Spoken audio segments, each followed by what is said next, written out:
ታሪኩን ባጭሩ ስነግራችሁ እናታችን በዛሬው ዕለት 64 ዓመት በዚች ምድር ላይ ከቆየች በኋላ ልጇ እናቴ ሆይ ወደ እረፍትሽ ነይ፣ እነሆ ይበቃሻል፣ ወደ እረፍትሽ ነይ ተባለች። በዚህን ሰዓት ልጄ ወዳጄ እንዴት ሌሎች የቅዱሳን ጻድቃን ሰማዕታት እናቶች ቢያንቀላፉ ቅዱሳን ጻድቃን ሰማዕታትን ደናግላን መነኮሳትን ቢወልዱ ነው? እኔ እኮ ያንተ እናት ነኝ፣ እኔ እኮ አንተን ወልጃለሁኝ፣ መለኮትን እኮ አቅፌያለሁኝ፣ መለኮትን እኮ አጥብቻለሁኝ፣ ከአንተ ጋር ተሰቃይቻለሁኝ፣ ዞሬያለሁኝ፣ ዓለምን ዞሬያለሁኝ፣ እንዴት ሙቺ ትለኛለህ አለችው።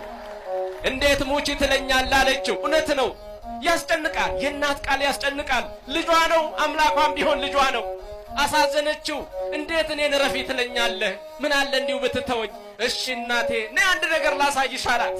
በነገረ ማርያም ላይ አባቶቻችን እንደሚተረጉሙት በውዳሴ ማርያም እንደሚተረጉሙት አንድም ብለው ታሪኩን እንደሚያመጡት ወደ ሲኦል አፋፍ ላይ ወሰደና መከራ የጸናባቸው ከእግዚአብሔር ሕግና ትእዛዝ የወጡ እንዲሁ ዕድሜ ልካቸውን ቦዝነው የኖሩትን በሲኦል የሚሰቃዩትን ነፍሳት አሳያት።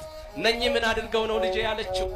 እናቴ እኔን ጠልተው አንቺን ክደው ሕጌን ትእዛዜን ሁሉ አፍርሰው አምላክነቴን ሳያውቁ ለዲያብሎስ ኖረው ለዲያብሎስ ገብረው ዲያብሎስ አምላኬ ብለው ከኔ የተለዩ በሲኦል የሚቃጠሉ ናቸው።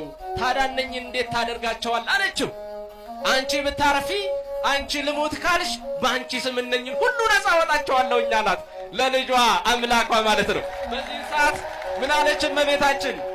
ልጄ ሆይ እነኚህን ሁሉ የተጨቆኑትን በሲኦል የሚሰቃዩትን እሳቱ የማይጠፋ ትሉ የማያንቀላፋ ነው በዛ ያለው ያንን ሁሉ ስቃይ ስታይ አንዴ አይደለም 7 ልሙትላቸው አለች እናታችን ቅድስት ድንግል ማርያም ርኅራኄ ልቦናዋ።